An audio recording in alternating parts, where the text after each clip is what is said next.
Hello everyone, welcome to my YouTube channel study to learn. इस video में जानेंगे किस तरह से एचसीएफ और एलसीएम से प्रश्न पूछे जाते हैं सीटेट एग्जाम में। आप स्क्रीन पर देख सकते हैं यहाँ जितने भी प्रीवियस ईयर्स प्रश्न बने हैं एचसीएफ और एलसीएम से सारे प्रश्न को डिस्कस करेंगे।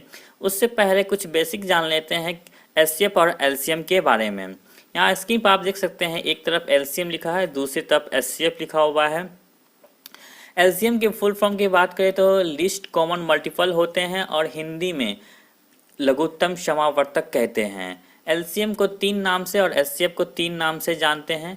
और एलसीएम में जो सीटेट के एग्जाम में एलसीएम लिखे रहते हैं हिंदी में, वहाँ लिखे रहते हैं सबसे छोटा सर्वगुणनखंड। वहीं एचसीएफ की बात करें तो एचसीएफ के फुल फॉर्म होते हैं हाईएस्ट कॉमन फैक्टर, और हिंदी में इसे महत्तम समावर्तक कहते हैं। और सीटेट में जो लिखे रहते हैं सबसे बड़ा सर्वगुणनखंड। इसी प्रकार से आते हैं। तो चलते हैं पहला प्रश्न की ओर, देखते हैं सबसे पहला प्रश्न क्या है। पहला प्रश्न है, ये प्रश्न सीटेट सितंबर 2015 के पूछे गए प्रश्न हैं। प्रश्न है 30, 36 और 42 के सबसे छोटे सर्वगुणज तथा सबसे बड़े सर्वगुणनखंड का गुणनफल है। यहाँ सबसे छोटे सर्वगुणज मतलब एलसीएम निकालने हैं और सबसे बड़ा सर्वगुणनखंड एचसीएफ निकालने हैं। और एचसीएफ और एलसीएम जो निकालने हैं सेम अंक के निकालने हैं, 30, 36 और 42 के। तो अभी हम जानेंगे किस तरह से एक ही साथ हम एचसीएफ भी निकालेंगे और एलसीएम भी निकालेंगे। यहाँ आप देख सकते हैं 30, 36, 42 है। इसको हम एक ही मेथड से एलसीएम भी निकालेंगे और एचसीएफ भी निकालेंगे। एलसीएम और एचसीएफ निकालने के लिए जैसे सबसे पहले हम इसका एचसीएफ निकालेंगे। एचसीएफ निकालने के लिए हम 3 अंक दिए हैं, तीनों अंक सेम डिजिट से कटना चाहिए और सबसे छोटा प्राइम नंबर सबसे पहले लेंगे। जैसे 2 लेंगे, 2 से 13 भी कटेंगे, 16 भी कटेंगे और 2 से 42 को डिवाइड करेंगे 21 होंगे। उसी तरह से फिर से छोटा डिवाइड लेंगे जो तीनों कट जाए एक ही अंक से। जैसे 2 से नहीं कट रहे हैं, 2 से 15 नहीं कट रहे हैं तो 3 से लेंगे, 3 से तीनों कट रहे हैं, यहाँ 5 होगा, यहाँ 6 होगा, यहाँ 7 होगा। आप यहाँ देख सकते हैं अब ऐसा कोई अंक नहीं है जो तीनों अंक एक ही डिजिट से कट जाए, इसलिए इसके एचसीएफ हो जाएंगे 3 और 2। एचसीएफ की बात करें तो 3 और 2 6 एचसीएफ हो जाएंगे। एलसीएम अब हम निकालेंगे, इसी में एलसीएम कैसे हो गए एलसीएम आगे देख सकते हैं। एलसीएम निकालने के लिए एक कम से कम एक अंक कटना चाहिए। यहाँ आप देख सकते हैं 2 से डिवाइड करेंगे तो 5, 3, 7 होंगे। उसके बाद फिर 2 से नहीं कटेंगे। अगर 5 से लगाते हैं, 3 से लगाते हैं, 7 से लगाते हैं तो सब बार एक हक लाने के लिए तीनों से एक बार इससे भी, एक बार इससे भी, एक बार इससे भी लगाने आएंगे, जिसके कारण एक नीचे एक आ जाएंगे। जब तक एक ना आ जाए तब तक इसे लगाते रहेंगे। जैसे आप यहाँ देख सकते हैं सबसे पहले हम यहाँ पर 3 लगाते हैं, लगाना जरूरी नहीं है फिर भी लगा दिखाते हैं। यहाँ देखिए 3 से लगाएंगे 5 आएगा, 1 आएगा, 7 आएगा। फिर इसी तरह से यहाँ 5 से लगाएंगे 1 आएगा, 1 आएगा, 7 आएगा। फिर 7 से लगाएंगे 1 आएगा, 1 आएगा, 1 आएगा। जब तक एलसीएम में 1 ना आ जाए तब तक हम डिवाइड करते रहते हैं। तो यहाँ पर देख सकते हैं ये जो 3, 5, 7 थे वही यहीं पर 3, 5, 7 आए हैं। मतलब अगर नहीं कट रहे हैं तो आप यहीं से छोड़ सकते हैं और इसको भी मल्टीप्लाई करके इसका एलसीएम निकाल सकते हैं। एलसीएम निकालने के लिए आप जितने भी बचे हैं इस साइड से, जितना भी बचे हैं इस साइड को मल्टीप्लाई करेंगे और एलसीएम निकल जाएंगे। तो इसका एलसीएम 2 × 3 × 2 3 5 × 7। जब इसको मल्टीप्लाई करेंगे तो 12, 16 होंगे। तो इसके एलसीएम जो हो जाएंगे, एलसीएम की बात करें तो एलसीएम हो जाएंगे 12, 16। यहाँ प्रश्न पूछ रहे थे गुणनफल मतलब प्रोडक्ट, दोनों को मल्टीप्लाई करना है एलसीएफ और एलसीएम के। जब दोनों को मल्टीप्लाई करेंगे 6 और 12, 16 में मल्टीप्लाई करेंगे तो हो जाएंगे 75, 60, इतने हो जाएंगे। तो कह सकते हैं इसके राइट आंसर हो जाएंगे ऑप्शन नंबर 4, इसके राइट आंसर हो जाएंगे। नेक्स्ट प्रश्न देखते हैं। नेक्स्ट प्रश्न है 5, 10 और 35 से सबसे छोटे सर्वगुणज तथा सबसे बड़ा सर्वगुणज का अंतर क्या होगा। यहाँ एचसीएफ और एलसीएम निकालने हैं, एचसीएफ भी निकालने हैं और एलसीएम भी निकालने हैं। दोनों सेम अंक हैं और दोनों का अंतर निकालना है।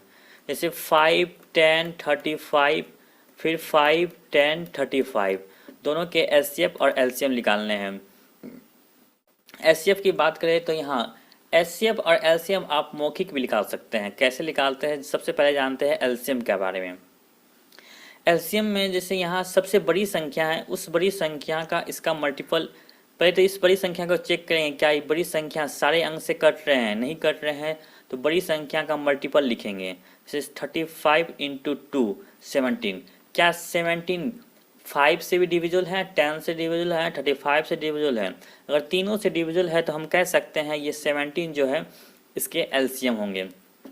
उसी तरह से यहाँ इस तीनों में देखेंगे क्या तीनों का कोई एक अंक है जो तीनों से डिवाइड हो सकते हैं। जैसे 5 है, 5 से डिवाइड हो सकते हैं, 10 5 से भी डिवाइड हो सकते हैं, 35 5 से डिवाइड हो सकते हैं। तो हम कह सकते हैं इसके एलसीएम जो होंगे वो 5 होंगे। तो यहाँ प्रश्न में पूछा जा रहा है इसका अंतर, अंतर मतलब माइनस, जब इसका माइनस करेंगे तो होगा 65। ऑप्शन की बात करें तो इसके ऑप्शन नंबर हो जाएंगे ऑप्शन नंबर 4, ये होंगे इसके राइट आंसर। नेक्स्ट प्रश्न है 4, 5, 6 का सबसे छोटा सर्वगुणज और 5, 6 और 9 का सबसे छोटा सर्वगुणज का अंतर क्या होगा। यहाँ देखिए प्रश्न पूछा जा रहा है एलसीएम है, एलसीएम निकालने हैं हमें 4, 5 और 6 के। उसके बाद फिर से एलसीएम ही निकालने हैं। यहाँ सबसे छोटा सर्वगुणज, सबसे छोटा सर्वगुणज मतलब होता है एलसीएम। एलसीएम फिर से एलसीएम निकालने हैं 5, 6 और 9 के। यहाँ हम एलसीएम जो निकालेंगे बेसिक से तो जानते ही हैं, डिवाइड मेथड से। इसे हम मौखिक रूप से निकालना भी सीख सकते हैं। जैसे मौखिक कैसे निकालेंगे, सबसे बड़े अंक को देखेंगे और इसका मल्टीपल करेंगे। 6 इंटू 2 क्या 12, 12 4 से डिविजल है, 5 से डिविजल है और 6 तीनों से डिविजल है। अगर 12 से 4, 5, 6 तीनों डिविजल है तो हम कह सकते हैं इसका 12 एलसीएम होगा। लेकिन 12 जो है ये 5 से डिविजल नहीं है, 4 से डिविजल है लेकिन 5 से डिविजल नहीं है, तो इसका एलसीएम जो है 12 नहीं होंगे। अब जो क्या करेंगे, इसका डायरेक्ट 3 से नाम डिवाइड करके मल्टीप्लाई करके डायरेक्ट 10 से मल्टीप्लाई करें। 6 इंटू 10 16। अब इसे हम चेक करेंगे क्या ये 4 से, 5 से और 6 से तीनों से डिविजल है। तो आप देख सकते हैं ये तीनों से डिविजल है, तो हम कह सकते हैं इसके एलसीएम जो होंगे वो 16 होंगे। उसी तरह से अब इस 5, 6, 9 में सबसे बड़ा अंक है 9, इसका मल्टीपल चेक करेंगे। 9 इंटू 2 18, क्या 18 5 से डिविजल है, नहीं डिविजल है, तो ये 18 नहीं होंगे एलसीएम। इसका डायरेक्ट इसमें भी 10 से मल्टीप्लाई करेंगे 19 आएगा। तो क्या 19 5 और 6 से डिविजल है, हाँ तो हाँ कह सकते हैं 19 जो है वो 5 से भी डिविजल है और 6 से और 9 से भी, तो इसके एलसीएम 19 हो जाएंगे। अब पूछा जा रहा है इसका अंतर, अंतर मतलब माइनस, तो 16 और 19 में से 16 जाएगा, हो जाएगा 30, इसके राइट आंसर हो जाएंगे 30 ऑप्शन नंबर फर्स्ट। नेक्स्ट प्रश्न देखते हैं। नेक्स्ट प्रश्न है 36 और 60 का सबसे छोटा सर्वगुणज मतलब एलसीएम, उसको भाग करना है। जितना भी एलसीएम आएगा, प्रश्न है एलसीएम हमें निकालने हैं, एलसीएम निकालने हैं 36 और 60 का। जितना भी आएगा उसको हमको डिवाइड करना है।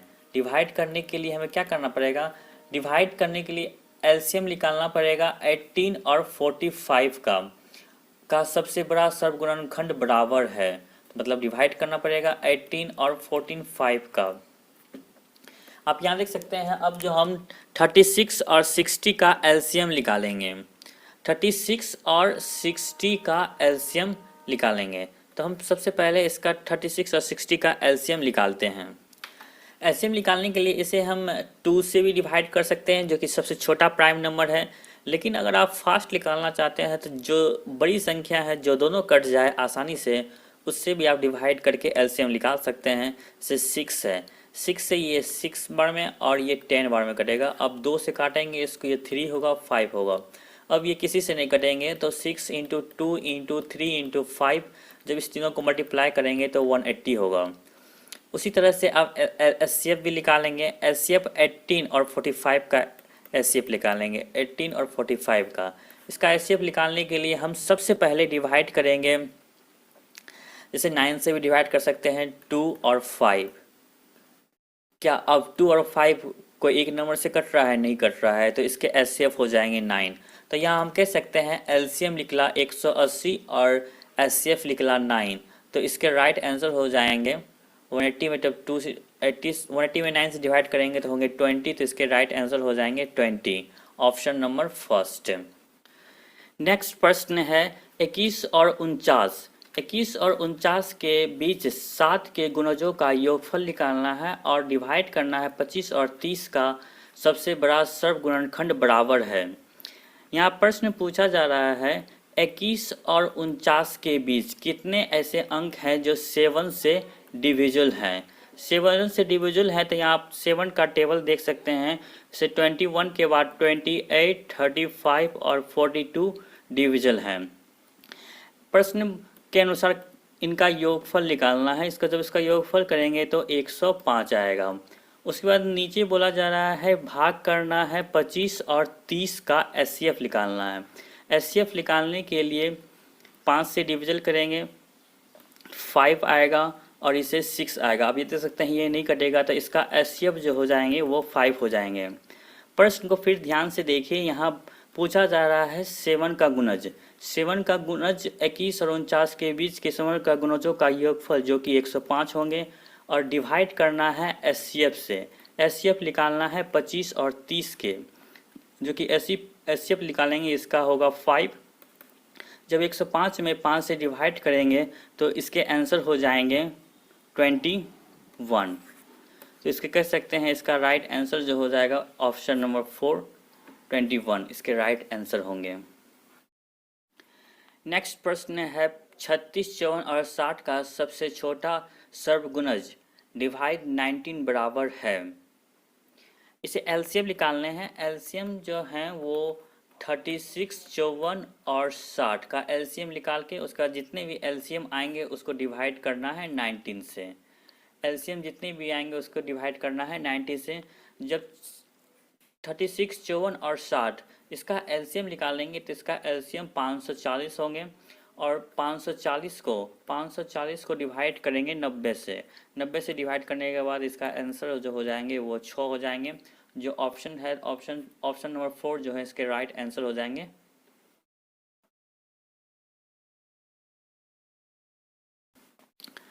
नेक्स्ट प्रश्न है 200 और 400 के बीच 30, 45, 60 का सबसे छोटा सर्वगुणज में भाग करना है। मतलब एलसीएम 30, 45, 60 का एलसीएम निकाल के 15, 24, 45 का सबसे बड़ा सर्वगुणज मतलब एलसीएम कितना होगा। प्रश्न है एचसीएफ निकालने हैं हमें। सबसे पहले एलसीएम निकालने हैं। एलसीएफ और निकाल के एचसीएफ से डिवाइड करने हैं, प्रश्न ही बोला जा रहा है। और एलसीएम जो निकालने हैं वो 30, 45 और 60 के एलसीएम निकालना है और एचसीएफ निकालना है 15, 24 और 45 का। एलसीएम जो होना चाहिए वो एलसीएम 200 और 400 के बीच आना चाहिए। सबसे पहले हम एलसीएम निकालते हैं 30, 45 और 60 का। 30, 45 का एलसीएम निकालने के लिए हम इसे 15 से डिवाइड करते हैं, 2, 3 और 4। फिर इसे हम 2 से भी डिवाइड कर सकते हैं, 1, 3, 2। 15 गुना 2 गुना 3 गुना 2, 30 गुना 6 बराबर 180। 180 हो गया इनका एलसीएम। एलसीएम जो होना चाहिए वो 200 और 400 के बीच होना चाहिए। तो जो 180 निकला है इसका हम मल्टीपल लेंगे। जैसे इसका मल्टीपल 180 गुना 2 करते हैं तो 360 आता है। तो हम कह सकते हैं इसका एलसीएम जो हो जाएंगे वो 360 होगा। और अब एचसीएफ निकालते हैं। एचसीएफ कितने होंगे 15, 24 और 45 का। 15, 24 और 45 का एलसीएम निकालेंगे तो इसका एलसीएम जो हो जाएगा वो 3 हो जाएगा। देख सकते हैं ये 3 से 15 भी कट रहा है, 24 भी कट रहा है, 45 भी कट रहा है। 3 इसके एचसीएफ हो जाएंगे। अगर 5 लेते तो 5 से 24 नहीं कटता। एचसीएफ निकालने समय हम सबसे छोटी संख्या लेते हैं, तो इसका एचसीएफ 3 हो जाएगा। जब 3 से इसे डिवाइड करेंगे तो इसका आंसर हो जाएगा 120। तो इसके राइट आंसर हो जाएंगे 120। ऑप्शन नंबर फर्स्ट इसके राइट आंसर होंगे। नेक्स्ट प्रश्न है दो संख्याओं का मौसो 11 और लौसो इतना है। यदि एक संख्या 77 है तो दूसरी संख्या क्या होगी? इसके लिए एक सिंपल सा फॉर्मूला है, इस पर आसानी से इसे बना सकते हैं। जैसे फर्स्ट नंबर गुना सेकेंड नंबर बराबर एलसीएम गुना एचसीएफ। फर्स्ट नंबर गिवन, यहाँ पर एलसीएम दिया हुआ है 639 और एचसीएफ दिया हुआ है 11। फर्स्ट संख्या दिया हुआ है 77 और सेकेंड संख्या, दूसरी संख्या हमसे मांगा जा रहा है। तो दूसरी संख्या निकालने के लिए सिंपल इसको 77 से डिवाइड करेंगे और जब इसको डिवाइड करेंगे तो हो जाएंगे इसके 99। तो इसके राइट आंसर होंगे 99। नेक्स्ट प्रश्न में सेम उसी फॉर्मूला पर बनेंगे। जैसे फर्स्ट गुना सेकेंड बराबर एलसीएम गुना एचसीएफ। प्रश्न है दो संख्याओं का गुणनफल 1008 है तथा उनका लौसो 168 है, तो उनका मौसो क्या होगा? यहाँ एचसीएफ पूछे जा रहे हैं। दो संख्या का गुणनफल मतलब मतलब इनका गुणनखंड दिया हुआ है 1008। एलसीएम दिया हुआ है 168 और हमसे एचसीएफ मांगा जा रहा है। तो एचसीएफ बराबर हो जाएंगे 1008 भागा 168। जब इसको भाग करेंगे तो हो जाएगा 6। तो इसके राइट आंसर हो जाएंगे ऑप्शन नंबर 2। इसके राइट आंसर होंगे। जितने भी प्रीवियस ईयर क्वेश्चन बने हैं सारे प्रश्न को डिस्कस कर लिए। यह वीडियो आपको अच्छा लगा तो लाइक ज़रूर करें और अभी तक आपने इस चैनल को सब्सक्राइब नहीं किया है तो सब्सक्राइब कर लें।